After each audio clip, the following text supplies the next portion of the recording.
తెలంగాణ రాష్ట్ర ప్రజలు కాంగ్రెస్ పార్టీ మీద తీవ్ర వ్యతిరేకత ఉన్నారు. బీఆర్ఎస్ పార్టీని అడ్రస్ లేకుండా చేసే ప్రయత్నంలో ఇవాళ తెలంగాణ రాష్ట్ర ప్రజలు ఖచ్చితంగా ఉన్నారు. ఇవాళ 6 గ్యారెంటీస్ కాంగ్రెస్ పార్టీ మోసం చేసింది, రైతులను మోసం చేసింది. ఇవాళ నరేంద్ర మోడీ గారు ప్రధానమంత్రి అయిన వెంటనే ఇలా కిసాన్ సమ్మాన్ నిధి పేరుతోని రైతుల అకౌంట్లో డబ్బులు వేసిన విషయాన్ని ఒక్కసారి మనం గుర్తుంచుకోవాలి. ఎంఎస్పీ పెంచిన విషయాన్ని ఒక్కసారి మనం గుర్తుంచుకోవాలి. ఇచ్చిన మాట తప్పని వ్యక్తి నరేంద్ర మోడీ గారు, ఇచ్చిన గ్యారెంటీని అమలు చేసే వ్యక్తి నరేంద్ర మోడీ గారు. కాబట్టి ఇటువంటి పరిస్థితుల్లో మనందరం కార్యకర్తలుగా, నాయకులుగా మనం కార్యకర్తలను కాపాడుకోవాల్సిన అవసరం ఉంది, పార్టీని కాపాడుకోవాల్సిన అవసరం ఉంది.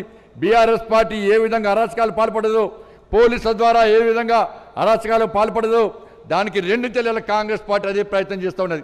అందుకే రాహుల్ గాంధీని చెప్తున్నాడు ఇవాళ బీజేపీ అంటువ్యాధి అని చెప్పి.